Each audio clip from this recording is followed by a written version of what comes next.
మీ shop లో sweets అన్ని నేతితో తయారు చేసింది. అసలు సిసలైన నేతితో తయారు చేయబడిన స్వీట్లు సార్.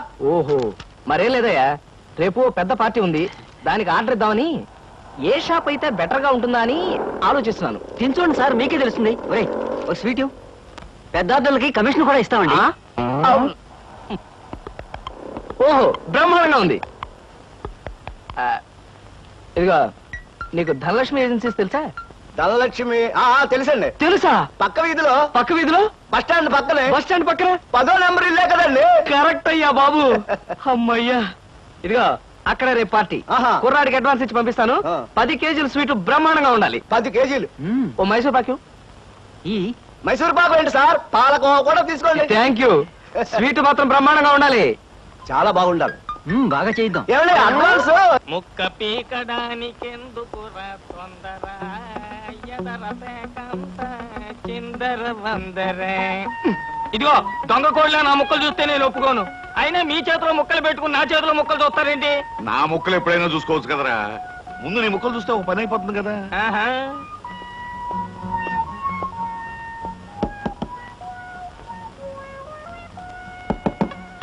జోకర్లు బెదురుతాయి. ఇదిగో బాబు, ధనలక్ష్మి ఏజెన్సీస్ ప్రొపరేటర్ గారు ఉండేది ఎక్కడ? వేసుకో ముక్క, చూపిస్తాను. షో తర్వాత చూపించవచ్చు కానీ ప్రొపరేటర్ గారు ఎక్కడున్నారు చెప్పవయ్యా. ఇదిగో ముక్క ఖర్చేయండి. ఏం ఖర్చు చేయడం ఏమిటో. మీలాంటి చెత్త మనుషులు పెట్టుకున్న ప్రొపరేటర్ ఎవరో గానీ త్వరలో ఆఫీస్ మూసేసి అర్జెంట్ గా పేకాట క్లబ్ పెట్టుకుంటాడు బాబు. పోనీ నువ్వు. లాభం లేదు. Yes, Dhanalakshmi agencies proprietor Koteswararao speaking. అవునవునవును, మీకు సరుకు పంపించాలి. కాకపోతే సేల్స్ మెన్ ప్రాబ్లం వల్ల వెంటనే పంపించలేకపోయాను. అలాగే త్వరలోనే పంపిస్తాను. ఓకే సార్, ప్రొపరేటర్ గారు మీరా? ఈ అవతారం చూసి బండలో తరుకున్నాను, నన్ను క్షమించండి సార్. మన్నించండి, ఆట అయిపోయింది. వీరెవరు సార్? మీ అసిస్టెంట్ మేనేజరా? కాదయ్యా, వీడు నా ప్యూన్ గాడు. నేను ఇచ్చే జీతం డబ్బులు కాక కనీసం నా దగ్గర నెలకి ప్యాకెట్లో 200 రూపాయలైనా ఖర్చు చేస్తాడు. మీరు ప్రొపరేటర్ అయ్యుండి ఆఫ్టర్ ఆల్ ప్యూన్ తో ప్యాకెట్ ఏమిటి సార్? చూడవయ్యా, ఆఫీస్ టైమ్స్ అయిన తర్వాత ప్రొపరేటర్ ప్యూన్ అనే తేడా లేదయ్యా, అందరూ సమానమే. అవును, ఇంటర్వ్యూకి వచ్చినట్టున్నావు, నీ పేరేంటి? కృష్ణ సార్. ఇంటర్వ్యూ కని పొద్దుననగా బయలుదేరి ఇప్పటికి చేరుకున్నాను సార్.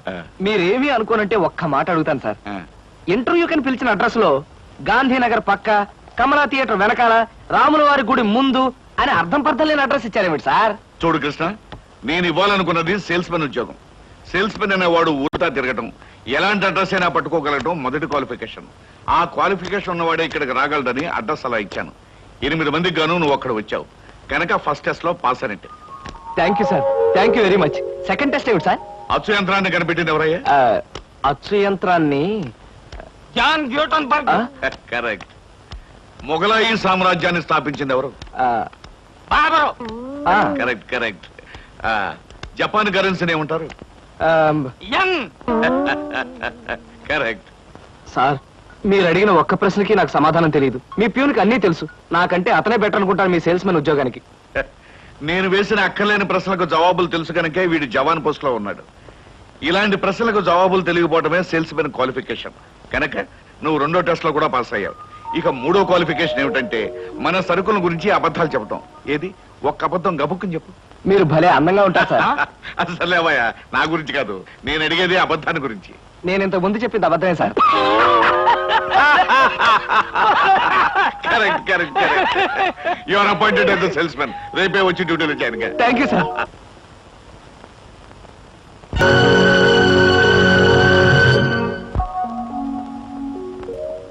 ఏమయ్యా, మీ నలుగురు కలిసి ఈ నెలలో 6 డజన్ ఆర్డర్లైనా తీసుకోలేదు. ఎందుకు పనికొస్తారా మీరు? సోపులకు గానీ, పౌడర్లకు గానీ, పెర్ఫ్యూమ్స్ గానీ మీరు ఒక్క ఆర్డర్ కూడా తీసుకోలేదంటే నేను మీకు జీతం ఎందుకు ఇవ్వాలి? మీరు ఎందుకు తీసుకోవాలి? అదిగా సార్, ఎన్నో విధాలుగా ప్రయత్నం చేశాం కానీ కారణాలు సంజాషులు కాదు నాకు కావాల్సింది, పని జరగడం కావాలి. Good morning sir. Good morning. కొత్తగా ప్రకాష్ నగర్ లో 4 ఆర్డర్లు, శ్రీరామ్ నగర్ నుంచి 15 ఆర్డర్లు తీసుకొచ్చాను. వాళ్ళ మన సరుకు వెంటనే కావాలని చిందులు దొక్కుతున్నారు. మనం గనక ఆలస్యం చేస్తే మన ఆఫీస్ మీద పడి అల్లరి చేసే అవకాశం ఉంది. గుడ్. సేల్స్ మెన్ అంటే అలా ఉండాలి. జాబ్ ఎలా చేయాలో మీకు తెలియకపోతే కృష్ణ దగ్గర శిష్యారకమైనా చేయండి అయ్యా. వెళ్ళండి సార్. ఇంతవరకు మన వాళ్ళు ఎవరు నెహ్రూ నగర్ ఏరియా టచ్ చేసినట్లేదు. ఇవాళ అటువైపు దండయాత్ర చేద్దామని చూస్తున్నారు. Very good. అది సరే కృష్ణ, మన వాళ్ళు ఎవరు కాళ్ళు గడ్డాలు పుచ్చుకుపతి వల్ల ఒక్క ఆట కూడా తేలేకపోతున్నారు. మరి నువ్వేమో నెలకు 30-40 ఆటలు తీసుకొస్తున్నావు. ఏమిటయ్యా నీ టెక్నిక్? నా టెక్నిక్ మాటల్లో చెప్పేది కాదు సార్. పోనీ సౌజ్ఞలో చెప్తావా? అది కాదు సార్. ఆ. నేను కస్టమర్స్ తో డీల్ చేస్తున్నప్పుడు మీరు కళ్ళారా చూస్తే మీకే తెలుస్తుంది. అయితే నేను కూడా ఇవాళ నీతో పాటు వస్తానయ్యా. మీరు కూడా నాతో పాటు రావచ్చు. కాకపోతే మీరు ఇలా సూటు బూటు వేసుకుని ప్రొపరేటర్ నా వెంట వచ్చారనుకోండి, వీడు సన్నా సేల్స్ మెన్ రా, వీడి వల్ల కాక ప్రొపరేటర్ వెంటేసుకు తిరుగుతున్నాడని మన ప్రోడక్ట్ ను అనుమానించే అవకాశం ఉంది. అమ్మో, మరైతే ఎలాగయ్యా రావటం? మీరేమీ అనుకోకపోతే ఆ. నా వెంట మీరు రావడానికి ఓ మహత్తరమైన ఐడియా చెప్తాను. ఏమిటయ్యా అది? Come in. Good morning sir. Good morning. Potharaju,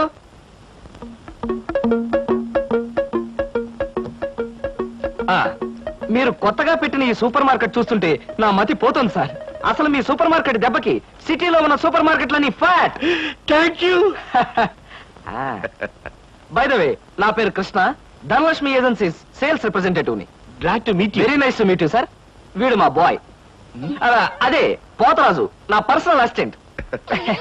మీరు వచ్చినందుకు నాకు చాలా సంతోషం. రండి కూర్చోండి. Thank you.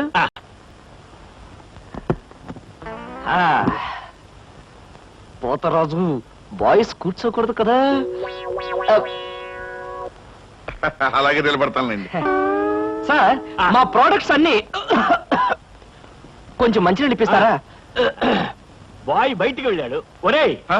నన్ను ఊరే అంటావా? పోతరాజు, బాయ్స్ ని అరే ఒరే అనక అయ్యా ఏమండి అనరు కదా. అవునవును, నేను బాయ్ని కదా. జగ్గులో వాటర్ ఉంది, అయ్యగారు తెచ్చి ఇవ్వు. నేను నీళ్ళు తీసుకొచ్చి ఇవ్వాలా? లేకపోతే నేను తీసుకురావాలా? కదా. పోతరాజు, ఇప్పుడు నువ్వు బాయ్ కదా. అవును, నేను బాయ్ని కదా. మీ బాయ్ ఏమిటి జోకర్ లాగా ఉన్నాడు? కొత్తగా చేరాడు, మొద్దు స్వరూపం, మీరేమనుకోకండి. ఆహా, మిమ్మల్నే సార్. ఓహో, ఏమిటయ్యా? ఒక్కసారి కళ్ళజోడు తీయండి సార్. ఆ, అరే రే రే, ఏమిటయ్యా? Face reading sir. ఫేస్ రీడిగా? ఆ మొహాన్ని పట్టి ఆ. అవతల మనిషి యొక్క మంచి చెడు చెప్పడం. ఆహా. దాన్ని నేను 6 సంవత్సరాల పాటు అలహాబాద్ లో ఐజిన్ ఓబర్ అనే ఆస్ట్రేలియన్ దొర దగ్గర ట్రైనింగ్ పొందా. మీరెప్పుడు ట్రైనింగ్ పొందారు? ఈ దిక్కుమాల ఉద్యోగంలో చేరక ముందు. నువ్వు కాస్త నోరు మూసుకుని నిలబడు. ఒరేయ్, ఆ ఫ్లాస్క్ లో కాఫీ ఉంది, పట్టుకురా. నేను కాఫీ తీసుకురా. ఆ. ఏంటి దొరలాగా మాట్లాడతాడు? ఒకప్పుడు బాగా బతికిన వెదాలండి. నేను వెతవనా? నువ్వు బాయ్ కదా, వెళ్ళి కాఫీ పట్టరా. సార్, ఆ, మీ ఫేస్ చూస్తుంటే ఆ. చక్కటి భార్య, చుక్కల్లాంటి పిల్లలు, లక్షల ఆస్తి ఉన్నట్టు కొట్టొచ్చినట్టుగా కనిపిస్తోందండి. ఇక ఫ్యూచర్ లో మీకు గొప్ప చేంజ్ రాబోతుంది. గొప్ప చేంజ్. ఆ. అది ఏంటయ్యా? ఆడరేఖ, ఆస్తి రేఖ వరుసగా మీ రేఖలు కలవబోతున్నాయి. నిజంగా? అందులో ఆశ్చర్యపోవాల్సిందే ఉందండి. ఆ. మీ అందం, మీ పర్సనాలిటీకి ఏ ఆడదైనా ఇట్టే పడిపోతుంది. సిగ్గుపడకండి. కాకపోతే ఎంత తొందరలో పడబోతుందనే విషయం చెప్పాలంటే కొంచెం స్టడీ చేయాలి. ప్రస్తుతం నాకు టైం లేదు. మా సరుకు ఆర్డర్ తీసుకోవాలి కదండి, ఏదో పొట్టకుట్టు కోసం. పద పోతరాజు. మీ సరికి నేను ఆర్డర్ ఇస్తాను. ఏదో డీప్ గా స్టడీ చేయాలని చెప్పారే, చేయండి. కూర్చుని కూర్చుని. ముందా ఆర్డర్ సంగతి ఏదో మనం తేల్చేస్తే ఆ తర్వాత మీ ఫేస్ రీడింగ్ గురించి నేను తేల్చేస్తాను. ఆర్డర్ తీసుకోండి. ఇంకా ఏం కావాలి? ఓ fruit salad. Fruits order.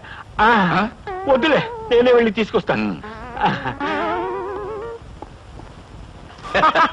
Thanks రా.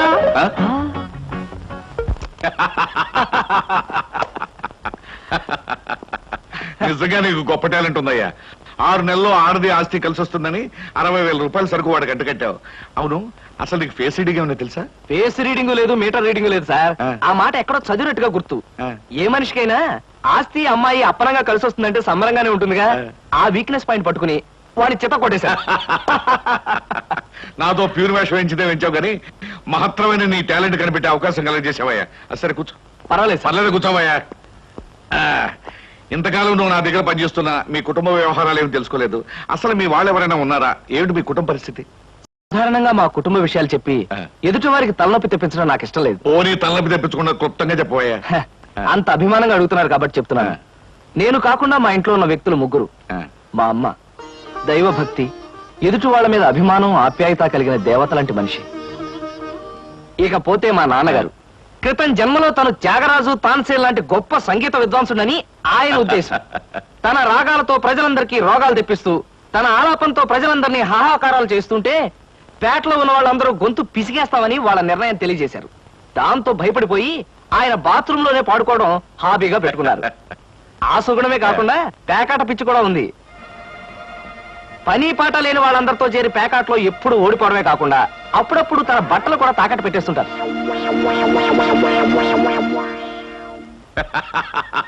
ఇక మిగిలింది మా తమ్ముడు సినిమా యాక్టర్ చిరంజీవి. ఏమిటి సినిమా యాక్టర్ చిరంజీవి మీ తమ్ముడా? అబ్బే కాదు సార్, మా తమ్ముడు బాబ్జీ చిరంజీవి అభిమాని. అలా చెప్పు, లేకపోతే చిరంజీవి మీ తమ్ముడు ఏమిటి, నీకు ఉద్యోగం ఏంటి అనుకుంటున్నా. అబ్బే కాదు సార్, ఇక యథాశక్తి వాడు చదువు సంధ్యలు మానేసి సినిమా థియేటర్ల దగ్గర కటౌట్లకు దండలు వేయడం, చిరంజీవి సినిమా రిలీజ్ అయితే పిచ్చిగా రెచ్చిపోయి థియేటర్ దగ్గర గోల చేయడం ప్రస్తుతం వాడి జీవిత జయంగా పెట్టుకున్నాడండి.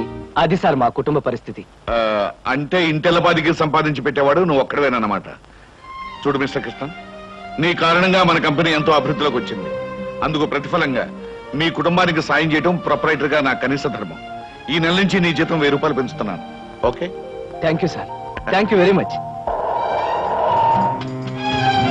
ఆ విధముగా జూదమునందు అన్ని పోగొట్టుకున్న పాండవులు అరణ్యవాసములకు బయలుదేర్రి. ఆహా, ఏమి రాశాడయ్యా మహానుభావుడు. ఎవరు? వాల్మీకి మహాకవి. ఆహా.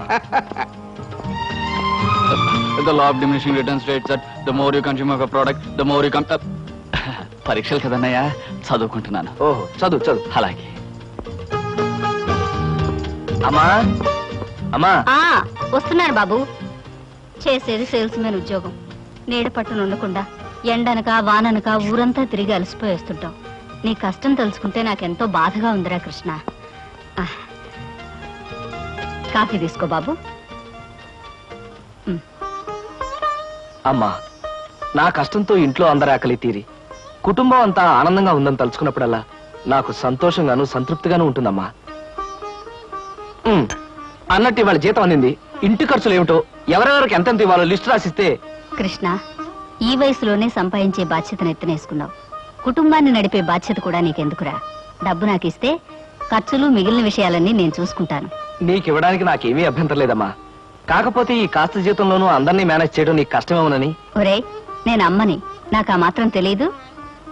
అమ్మవు కాబట్టే అందరి మాటలకు కరిగిపోయి అడిగిన వాళ్ళందరికీ కాదలేక ఇచ్చేస్తావని. సర్లేరా. సరే సరే సరే, తీసుకో. నేను వెళ్ళి బట్టలు మార్చుకొస్తాను. బియ్యానికి 300. అమ్మా, నీకు విషయం చెప్పాలంటే ఏడుపు వస్తోందమ్మా.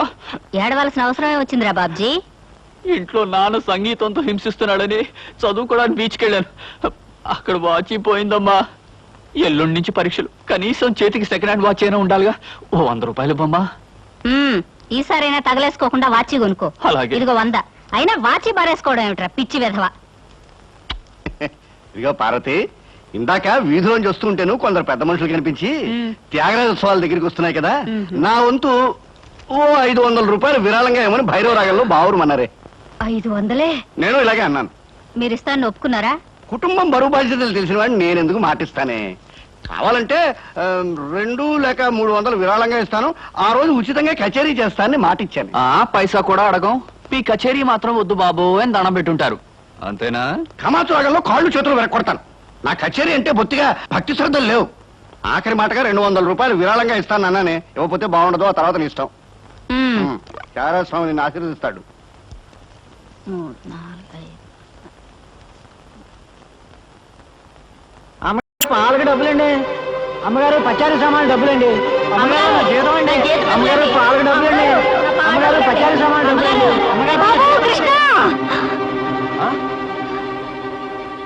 నా వల్ల కాదురా. అమ్మా, డబ్బు సంపాదించడం ఎంత కష్టమో ఖర్చు పెట్టడం కూడా అంతే కష్టం అమ్మా. ఖర్చు పెట్టే విషయంలో మనసుని మమతని కాస్త కట్టేసుకోవాలి. రే బాబ్జీ, బాబ్జీ, ఏంటన్నయ్యా? నీకు 100 రూపాయలు ఎందురా? Watch beach. వాచి బీచ్ కొట్టానంటే దవడ వాచి బీచ్ లో గోచితో పరిగెడతావు రాస్కెల్. ఇదేంట్రా? అరే, ఇది ఎక్కడ దొరికిందన్నయ్యా? చమల్లాల్ కొట్లో నువ్వు తాకట్టు పెట్టిన చోట దొరికిందిరా. 75 రూపాయలు ఇచ్చి విడిపించి తీసుకొచ్చాను. ఆ 100 రూపాయలు ఇట్టించి వాచ్ తీసుకో. చూడు, ఎక్కువ భయం నటించక. రేయ్, మొహమ్మద్ కొట్టానంటే భూపాల్ రాగంలో భారీ ఎత్తున ఎడుస్తావు. సినిమా హాల్లో తెరల మీద పువ్వులు చల్లడానికి, చిల్లర చల్లడానికి వాచీలు తాకట్టు పెట్టుకుంటారా? అడ్డగాడిదా అని. వాడు అడ్డగాడిదైతే మరి నీ సంగతి విన్నానా? నా సంగతి వేర్రా. ఏమిటి, త్యాగరాజోత్సవాలు జరిగి నెల కూడా కాలేదు, మళ్ళీ త్యాగరాజోత్సవాలు ఎక్కడి నుంచి వచ్చానన్నా? అవి త్యాగరాజోత్సవాలు కాదురా, సంగీతం నీకు తెలీదు. అవి రాగరాజోత్సవాలు. మాయ రాగరాజోత్సవాలు. సరే పేకాట ఆడడానికి ఇంట్లో అబద్ధం చెప్పి డబ్బు తీసుకోవడానికి సిగ్గుపడాలన్నా. అరే, నువ్వు చెప్పుడు మాటలు చెడిపోతున్నావురా. నేను ప్యాకెట్ ఆడుతున్నాను ఎవరు చెప్పారా నీకు? ఎవరు చెప్పారా? ఎవరు చెప్పారు? చెప్తా. చెప్పు. హ, పిచ్చివాడు. ఆ మూట ఏమిట్రా? ఈ మహానుభావుడు పేకాట్లో ఓడిపోయి బట్టలన్నీ తాకట్టు పెడితే విడిపించి తీసుకొచ్చాను. అవ్వా, ఓహో, అందుక ఇందాక పేపర్ అడ్డం పెట్టుకుని గదిలో పరిగెడుతున్నారు. ఏమండి? మొగుడు ఏమైనా అంటే కళ్ళు పోతాయే. ఇక నేను చెప్పాల్సింది ఏమీ లేదురా. ఇదిగో 200 రూపాయలు. 100 రూపాయలు ఇవ్వరా? పితృభక్తి లేదు. చూసావమ్మా, ఖర్చు పెట్టడంలో నీకు నా తేడా. నువ్వెంతో కష్టపడి తెచ్చి డబ్బు వెళ్ళిలా తగలేస్తారని నేను ఎలా అనుకుంటానురా? అన్నట్టు మర్చిపోయాను, ఇంటికెళ్ళావిడే అద్దె కోసం కబురు చేసింది. ఓహో, అదో సమస్య ఉంది కదూ. నేను వెళ్ళి తెలుసుకొస్తా. ఏమండి, టిఫిన్ రెడీ చేశాను, రండి తిందురు గాని. తినడం పడుకోవడం తప్ప ఏమీ చేత కాదు. రావయ్యారా, అద్దె డబ్బులు తీసుకొచ్చావా? ఆ పని మీద వచ్చానండి. కానీ టిఫిన్లు పెడుతూ ప్రొఫైల్లో నుంచున్న మిమ్మల్ని చూస్తుంటే అదేదో సినిమాలో రేఖలా అనిపించి అక్కడే నిలబడిపోయానండి. కొంచెం ఇటు తిరుగుతారా? అరే రే, కొద్దిగా అటు తిరుగుతారా? అయ్యో, నువ్వు మరీ చెబుతావయ్యా. నేను రేఖలా ఉండడం ఏమిటి? ఆ అమ్మాయి నాకన్నా కొంచెం సన్నం అనుకుంటాను. సన్నం కాబట్టే మీ అంత అందంగా కనిపించదండి. చూసారా, మీరు అలా నవ్వుతూ ఉంటే మీ బొగ్గ మీద సొట్టలు బాబీ సినిమాలో డింపుల్ కపాడేలాగా అనిపిస్తున్నారండి. ఆ పిల్ల నాకన్నా 1-2 సంవత్సరాలు చిన్నదనుకుంటాను. చిన్నది కాబట్టే మీ అంత మెచ్యూరిటీ ఆవిడలో లేదు. పొరపాటున మీరు పెళ్లి చేసుకున్న హౌస్ వైఫ్ గా సెటిల్ అయ్యారు గాని మీరు గనక సినిమాలో చేరినట్లయితే ఆ శ్రీదేవి జయప్రద మీ ముందు ఎందుకు పనికొస్తారండి? అదేమిటయ్యా నుంచోనే మాట్లాడతావు? కూర్చో, టిఫిన్ తిందు గాని. దాందే ఉందండి. అస్సలు మీ ఫిగరు కలరు కాలేజ్ అమ్మాయిలు కూడా ఉండదండి. నువ్వు మరీ పొగిడేస్తున్నావు బాబు. ఇంకో దోశ వేసుకో. టిఫిన్ గా నన్ను పిలిచి దోసేసుకొని అతను పెడతాయేంటి? అబ్బా, నీకెప్పుడు తిండి పిచ్చే. ఇంటికి వచ్చిన గెస్ట్ కు పెట్టాలి కదా. గెస్ట్ కి పెట్టి నాకు అభ్యంతరం లేదు, కానీ నాకు కూడా తగలే. తినండి. బాబు, నీకు హార్లిక్స్ కావాలా, బోన్విటా కావాలా? ఉల్లాసానికి ఆనందానికి వాడండి హార్లిక్స్. అయితే అదే తీసుకొస్తాను. ఏమండి, 1 మినిట్. వెనక నుంచి మీ మూమెంట్స్ చూస్తూ ఉంటే ఆ మూమెంట్ ఎలా ఉంటుందో ముందు నాకు చెప్పు, నేను తర్వాత దానికి చెప్తాను. అదేమిటండి అలా విసుక్కుంటారు? ఆ అబ్బాయి ఏదో సరదాగా మాట్లాడుతుంటే. ఏమండి, ఆయన ఇప్పుడే ఇలా విసుకుంటున్నారు. ఇక నేను అద్దె డబ్బులు ఇవ్వలేనన్నా అనుకోండి, ఇంకెంత విసుకుంటారు? ఆయన విసుకోకుండా నేను చూసుకుంటానుగా. అది మీరు ఊరుకోండి. చూడు బాబు, అద్దె ఈ నెలలో ఇవ్వలేకపోయినా వచ్చే నెలలో ఇద్దు గాని. థ్యాంక్స్ అండి. టిఫిన్ తిను. ఏమయ్యా, నా తిండి తింటూ నాతో అబద్ధం చెప్పకూడదు. నిజం చెప్పు, మా ఆవిడ శ్రీదేవి లాగా జయప్రదలా ఉందే? మీరు అడిగారు కాబట్టి నిజం చెప్తున్నా అండి. మీరు మాత్రం ఈ పక్క నుంచి చూస్తే శత్రుఘ్న అలా ఉన్నారు. హైట్ విషయంలో కొంచెం తగ్గారు కాబట్టి రిషి కపూర్ గారి, పెరుగున్నట్టయితే అమితాబ్ బచ్చనే. అసలు మీ పర్సనాలిటీకి ఈవిడ్ని ఎలా పెళ్లి చేసుకున్నారండి? ఏమిటోనయ్యా, నా తలరాత నా కర్మ. నిజానికి అదృష్టం బాగుంటే ఈ రేఖలో శ్రీదేవిలో చేసుకోవాల్సిన వాళ్ళే కదా. ఫ్యూచర్ లో చేసుకోవచ్చేమో. Anyway, best of luck. ఈ దశ కూడా వేసుకో. Thank you. ఏం మొహాట పడకు, పళ్ళు కూడా ఉన్నాయి. అలాగే. ఏరా, మళ్ళీ అబద్ధాలు చెప్పి ఆ దంపతులిద్దరిని మోసం చేసి అద్దె బకాయి వేశావు ఏ? అమ్మా, జీవితంలో బ్రతకాలంటే మాటలైనా ఉండాలి, నోట్లైనా ఉండాలి. అసలు నీకు ఇంకో విషయం చెప్పనా? బారసాల నాడు నాకు రామకృష్ణ అని పేరు పెట్టి రామాని పిలవడం మానేసి కృష్ణాని ఎందుకు పిలుస్తున్నావే? అందుకేనేమో అబద్ధాలు చెప్పడం జీవితానికి తప్పనిసరి అయిపోయింది. ఉద్యోగంలోనూ అబద్ధాలు చెప్తున్నాను, ఇల్లు గడవడానికి అబద్ధాలు చెప్తున్నాను. కానీ ఈ అబద్ధాలు చెప్తున్నందుకు నేనేం బాధపడటం లేదమ్మా. ఎందుకంటే నేను అబద్ధాలు చెప్తుంది నా కోసం కాదు, నా కన్న వాళ్ళ కోసం, నాకున్న వాళ్ళ కోసం, అంతే. ఒరే రామకృష్ణ, కృష్ణుళ్ళ నువ్వు అల్లరి చేసి అబద్ధాలు చెప్పినా నీకు రాముళ్లాంటి మంచి మనసుంది. అది చాలరా మాకు.